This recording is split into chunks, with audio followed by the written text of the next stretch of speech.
একটা বাড়িতে ঢুকলে আমরা তিনটে বাড়ি। এরকম আমাদের শ্বশুরের আমল থেকে এই জায়গায় বাড়ি এরকম। হ্যাঁ, আমার বিয়ের পর থেকে এরকম ছিল।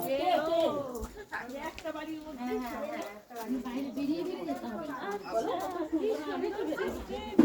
কিছু দেওয়া নেওয়া করলে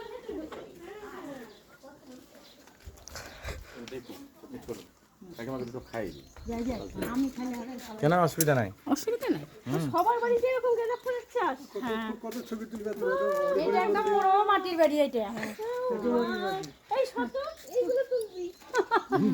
গরুর খড়, গরু আছে, গরু ও আছে, গরু আছে, গাই আছে, একটা আছে গায়ে। একটা গাই আছে, দুধ দেয় যে। ওই যে ডাকছে, হ্যাঁ আমি আছি, ও ডাকলে আমি আছি, গরুটাকে তুলবি। 2 কেজি দুধ দেয়। ও মা, বাহ, আর ওটা কি ওর বাচ্চা? হ্যাঁ, ওই দেখ ভালো গাই, ওরা কত ভালো জায়গায় আছে, এত সুন্দর পরিষ্কার, প্রাকৃতিক জায়গায় একদম, আর এত সুন্দর গোয়াল ঘর থাকে, পরিষ্কার। ও ঘুটিও তুলছে, হায় ভগবানের। আমাদের আগে ছিল জানিস শত্রু, আর তোদের বাড়িতে ছিল আগে এই ধানের গোলা। ওদের বাড়ি। হ্যাঁ, তো কি খাওয়াবি, কোথায় বসতে দিবি, তোর ব্যাপার। তাকিয়েছে এখন ছোট ছোট আমরা একটা সমাজ করে লাগিয়েছিলাম। আমাদের পুচকিরা তো 2 দিন আগে চলে গেল, মেয়েটা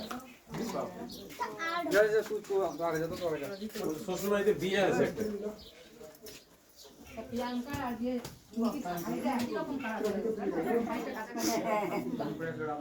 এটাও তো বেশ গুছানো গাছানো, পরিষ্কার পরিচ্ছন্ন। আমাকে বসতে দাও। বসতে দাও, আমাকে বসতে দাও। নিচেই বসে ভালো।